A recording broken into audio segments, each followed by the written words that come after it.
Assalamualaikum warahmatullahi wabarakatuh. Kami dari kelompok 6, kelas 11 MIPA 3. Kali ini kami akan mempresentasikan bab 2 tentang sistem dan dinamika demokrasi Pancasila. Sebelum lanjut ke presentasi, kami akan memperkenalkan diri kami masing-masing. Dimulai dari nama saya Saila Maulaya Nabila. Nama saya Ramina Dewi Junianti. Saya Syifa Zafarina. Selanjutnya saya akan menjelaskan tentang demokrasi. Hakikat demokrasi itu terdapat 3. Yang pertama, makna demokrasi, klasifikasi demokrasi, dan ketiga, prinsip demokrasi. Nah, di sini terdapat makna demokrasi menurut bahasa yang berarti rakyat, dan kratos atau kerajaan yang berarti pemerintahan, sehingga demokrasi dapat diartikan sebagai pemerintahan rakyat. Menurut Abraham Lincoln, demokrasi adalah suatu sistem pemerintahan dari rakyat, oleh rakyat, dan untuk rakyat, yang artinya rakyat dengan serta-merta mempunyai kebebasan untuk melakukan semua aktivitas kehidupan termasuk aktivitas politik tanpa adanya tekanan dari pihak manapun. Selanjutnya, klasifikasi demokrasi. Klasifikasi demokrasi dibagi dalam 3 macam bentuk demokrasi. Yang pertama, demokrasi berdasarkan titik berat perhatiannya. Yang kedua, demokrasi berdasarkan ideologi. Yang ketiga, demokrasi berdasarkan proses penyaluran kehendak. Nah, yang berdasarkan titik berat perhatiannya dibagi menjadi 3 bentuk. Yang pertama, demokrasi formal, yaitu demokrasi yang menjunjung tinggi persamaan dalam bidang politik tanpa disertai upaya untuk mengurangi atau menghilangkan kesenjangan dalam bidang ekonomi. Yang kedua, demokrasi material, yaitu demokrasi yang dititik beratkan pada upaya menghilangkan perbedaan dalam bidang ekonomi, sedangkan persamaan dalam bidang politik kurang diperhatikan bahkan dihilangkan. Yang ketiga, demokrasi gabungan. Demokrasi gabungan yaitu bentuk demokrasi yang mengambil kebaikan serta membuang keburukan dari bentuk demokrasi formal dan material. Nah, selanjutnya yang kedua, demokrasi berdasarkan ideologi dibagi menjadi dalam 2 bentuk. Yang pertama, demokrasi konstitusional atau liberal, yaitu demokrasi yang didasarkan pada kebebasan atau individualisme. Ciri khasnya yaitu kekuasaan pemerintahannya terbatas, tidak diperkenakan banyak melakukan campur tangan dan bertindak sewenang-wenang terhadap rakyatnya. Yang kedua, demokrasi rakyat atau demokrasi proletar, yaitu demokrasi yang didasarkan pada paham Marxisme atau komunisme. Itu maksudnya agar rakyatnya mencintai kehidupan yang tidak mengenal kelas sosial, yang manusia itu dibebaskan dari keterikatannya kepada kepemilikan pribadi tanpa ada penindasan serta paksaan. Kemudian yang ketiga itu demokrasi berdasarkan proses penyaluran kehendak rakyat. Itu dibagi menjadi 2. Yang pertama, demokrasi langsung, yaitu demokrasi yang mengikutsertakan setiap warga negaranya dalam permusyawaratan untuk menentukan kebijaksanaan umum negara atau undang-undang secara langsung. Nah, yang kedua, demokrasi tidak langsung, yaitu demokrasi yang dilaksanakan melalui sistem perwakilan. Demokrasi yang tidak langsung ini biasanya diterapkan seperti menghitung jumlah penduduk suatu negara, banyaknya suatu wilayahnya semakin luas dan permasalahan yang dihadapi semakin rumit atau kompleks. Demokrasi ini biasanya melalui pemilihan umum. Nah, selanjutnya prinsip-prinsip demokrasi. Prinsip demokrasi dibagi menjadi 6, yaitu yang pertama, menyelesaikan perselisihan dengan damai dan secara lembaga. Contohnya seperti musyawarah. Yang kedua, menjamin terselenggaranya perubahan secara damai dalam suatu masyarakat yang sedang berubah. Yang ketiga, menyelenggarakan pergantian pimpinan secara teratur. Yang keempat, membatasi pemakaian kekerasan sampai minimum. Yang kelima, mengakui serta menganggap wajar adanya keanekaragaman, itu saling menghormati antar beragamnya keanekaragaman. Yang keenam, menjamin tegaknya keadilan.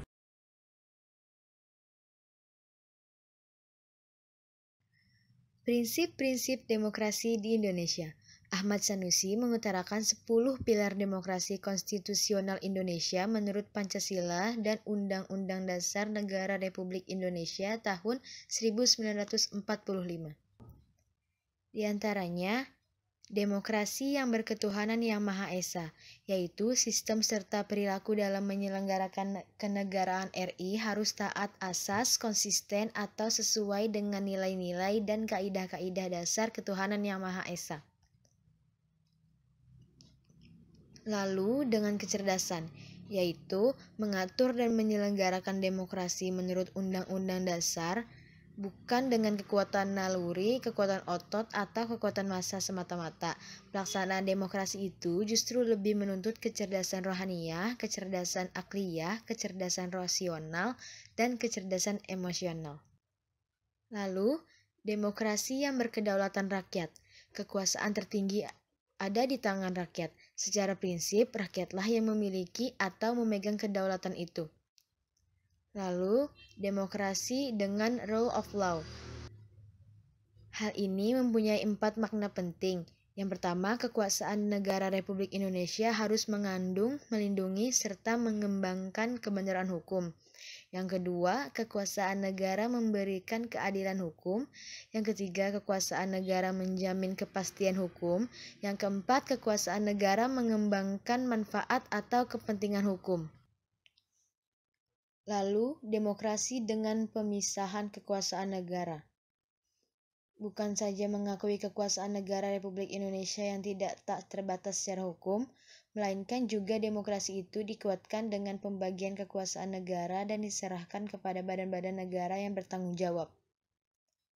Lalu, demokrasi dengan hak asasi manusia, yang tujuannya bukan saja menghormati hak-hak asasi manusia, melainkan terlebih-lebih untuk meningkatkan martabat dan derajat manusia seutuhnya. Lalu, demokrasi dengan pengadilan yang merdeka. Demokrasi menurut Undang-Undang Dasar Negara Republik Indonesia tahun 1945 menghendaki diberlakukannya sistem pengadilan yang merdeka yang memberi peluang seluas-luasnya kepada semua pihak yang berkepentingan untuk mencari dan menemukan hukum yang seadil-adilnya. Lalu, demokrasi dengan otonomi daerah. Dengan peraturan pemerintah, daerah-daerah otonom itu dibangun dan disiapkan untuk mampu mengatur dan menyelenggarakan urusan-urusan pemerintahan sebagai urusan rumah tangganya sendiri yang diserahkan oleh pemerintah pusat kepada pemerintah daerah. Demokrasi dengan kemakmuran. Demokrasi menurut Undang-Undang Dasar Negara Republik Indonesia tahun 1945 itu ternyata tidak ditujukan untuk membangun negara kemakmuran oleh dan untuk sebesar-besarnya kemakmuran Indonesia. Lalu yang terakhir, demokrasi yang berkeadilan sosial. Demokrasi menurut Undang-Undang Dasar Negara Republik Indonesia tahun 1945 menggariskan keadilan sosial di antara berbagai kelompok, golongan, dan lapisan masyarakat. Periodisasi perkembangan demokrasi Pancasila. Yang pertama, pelaksanaan demokrasi di Indonesia pada periode 1945 sampai 1949. Pada masa pemerintahan Revolusi Kemerdekaan 1945 sampai 1949, pelaksanaan demokrasi baru terbatas pada berfungsinya pers yang mendukung revolusi kemerdekaan. Adapun elemen-elemen demokrasi yang lain belum sepenuhnya terwujud karena situasi dan kondisi yang tidak memungkinkan. Hal ini dikarenakan pemerintah harus memusatkan seluruh energinya bersama-sama rakyat untuk mempertahankan kemerdekaan dan menjaga kedaulatan negara agar negara kesatuan tetap hidup. Meskipun tidak banyak catatan sejarah yang menyangkut perkembangan demokrasi pada periode ini, akan tetapi pada periode tersebut telah diletakkan hal-hal mendasar bagi perkembangan demokrasi di Indonesia untuk masa selanjutnya. Yang pertama, pemberian hak-hak politik secara menyeluruh. Yang kedua, presiden yang secara konstitusional memiliki kemungkinan untuk menjadi seorang diktator dibatasi kekuasaannya ketika Komite Nasional Indonesia Pusat dibentuk untuk menggantikan parlemen. Yang ketiga, dengan maklumat wakil presiden dimungkinkan terbentuknya sejumlah partai politik yang kemudian menjadi peletak dasar bagi sistem kepartaian di Indonesia untuk masa-masa selanjutnya dalam sejarah kehidupan politik kita. Lalu yang kedua, pelaksanaan demokrasi di Indonesia pada periode 1949 sampai 1959. Pada periode ini terjadi 2 kali pergantian Undang-Undang Dasar. Pertama, pergantian Undang-Undang 1945 dengan Konstitusi RIS pada rentang waktu 27 Desember 1949 sampai dengan 17 Agustus 1950. Dalam rentang waktu ini, bentuk negara kita berubah dari kesatuan menjadi serikat. Sistem pemerintahan juga berubah dari presidensial menjadi kuasi-parlementer. Kedua, pergantian Konstitusi RIS dengan Undang-Undang Dasar sementara 1950 pada rentang waktu 17 Agustus 1950 sampai dengan 5 Juli 1959. Dengan demikian, dapat disimpulkan bahwa pada periode 1949 sampai dengan 1959, negara kita menganut demokrasi parlementer. Lalu, yang ketiga, pelaksanaan demokrasi di Indonesia pada periode 1959 sampai 1965. Kinerja Dewan Konstituante yang berlarut-larut membawa Indonesia ke dalam persoalan politik yang sangat pelik, negara dilingkupi oleh kondisi yang serba tidak pasti. Karena landasan konstitusional tidak mempunyai kekuatan hukum yang tetap, karena hanya bersifat sementara. Selain itu juga, situasi seperti ini memberi pengaruh yang besar terhadap situasi keamanan nasional yang sudah membahayakan persatuan dan kesatuan nasional. Presiden Soekarno sebagai kepala negara melihat situasi ini sangat membahayakan bila terus dibiarkan. Oleh karena itu, untuk mengeluarkan bangsa ini dari persoalan yang teramat pelik ini, Presiden Soekarno menerbitkan suatu dekrit pada tanggal 5 Juli 1959 yang selanjutnya dikenal dengan sebutan Dekrit Presiden 5 Juli 1959. Dalam dekrit tersebut, Presiden menyatakan pembubaran Dewan Konstituen dan kembali kepada Undang-Undang Dasar 1945. Kemudian, era baru demokrasi dan pemerintahan Indonesia mulai dimasuki, yaitu suatu konsep demokrasi yang oleh Presiden Soekarno disebut sebagai demokrasi terpimpin. Maksud konsep terpimpin ini dalam pandangan Presiden Soekarno adalah dipimpin oleh hikmah kebijaksanaan dalam permusyawaratan perwakilan. Demokrasi terpimpin merupakan pembalikan total dari proses politik yang berjalan pada masa demokrasi parlementer. Lalu selanjutnya pelaksanaan demokrasi di Indonesia pada periode 1965 sampai 1998. Era baru dalam pemerintahan dimulai setelah melalui masa transisi yang singkat, yaitu antara tahun 1966 sampai 1968 ketika Jenderal Soeharto dipilih menjadi Presiden Republik Indonesia. Era yang kemudian dikenal sebagai Orde Baru dengan konsep demokrasi Pancasila. Visi utama pemerintahan Orde Baru ini adalah untuk melaksanakan Pancasila dan Undang-Undang Dasar 1945 secara murni dan konsekuen dalam setiap aspek kehidupan masyarakat di Indonesia. Lalu yang terakhir, pelaksanaan demokrasi di Indonesia pada periode 1998 sampai sekarang. Di setiap era pasti ada penyimpangannya. Penyimpangan-penyimpangan yang terjadi pada masa pemerintahan Orde Baru pada akhirnya membawa Indonesia pada krisis multidimensi yang diawali dengan badai krisis moneter yang tidak kunjung reda. Krisis moneter tersebut membawa akibat pada terjadinya krisis politik. Tingkat kepercayaan rakyat terhadap pemerintah begitu kecil. Tidak hanya itu, kerusuhan-kerusuhan terjadi hampir di semua belahan bumi Nusantara ini. Akibatnya bisa ditebak pemerintahan Orde Baru di bawah pimpinan Presiden Soeharto terperosok ke dalam kondisi yang diliputi oleh berbagai tekanan politik, baik dari luar maupun dari dalam negeri.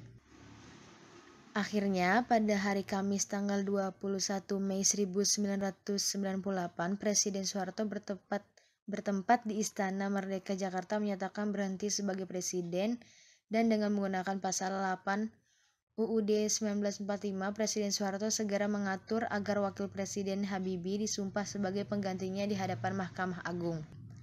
Dalam masa pemerintahan Presiden Habibie inilah muncul beberapa indikator pelaksanaan demokrasi di Indonesia. Pertama, diberikannya ruang kebebasan pers sebagai ruang publik untuk berpartisipasi dalam berbangsa dan bernegara. Kedua, diberlakukannya sistem multipartai dalam pemilu tahun 1999.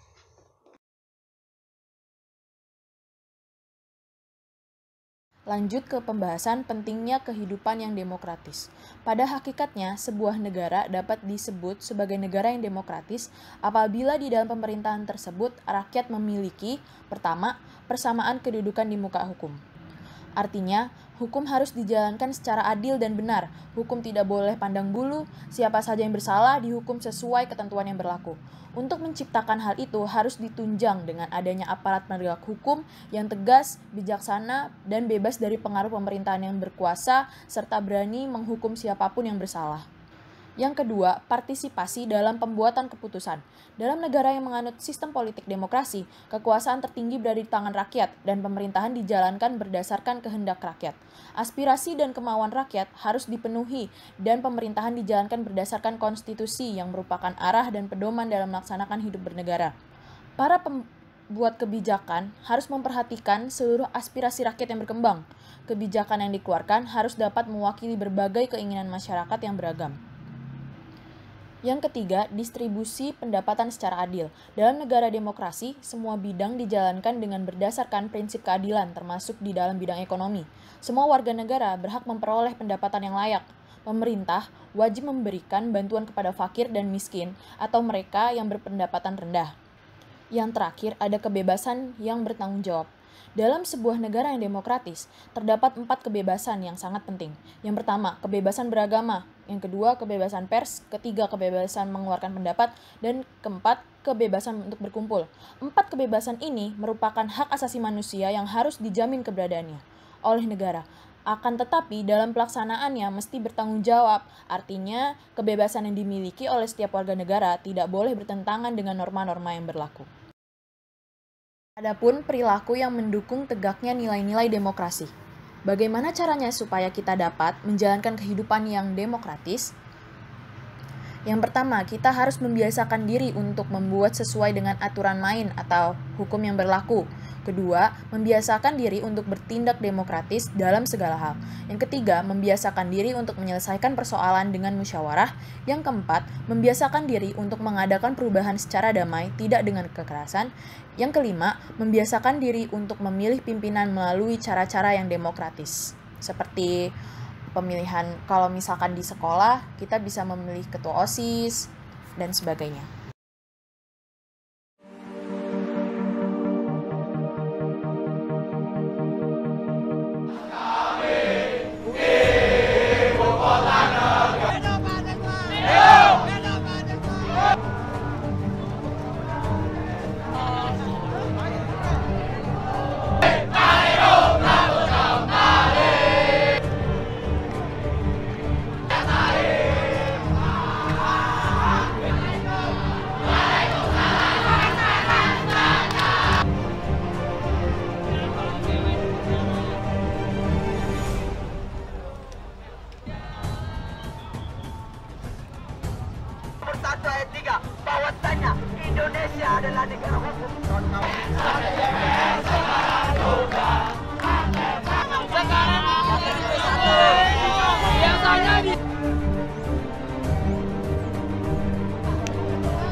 saya akan menjelaskan tentang video yang kelompok kami sajikan, yaitu aksi mahasiswa demo tolak revisi Undang-Undang KPK dan KUHP yang belakangan ini sempat ramai di televisi atau atau di surat kabar. Nah, negara yang disebut menerapkan sistem pemerintahan demokrasi sudah selayaknya mendengarkan segala aspirasi yang dikeluarkan oleh warganya, baik melalui aksi unjuk rasa, tanda tangan petisi, ataupun melalui media lainnya. Pemerintah wajib mendengar serta menjawab semua hal yang dikeluhkan oleh masyarakat agar bisa memajukan negara di masa yang akan datang.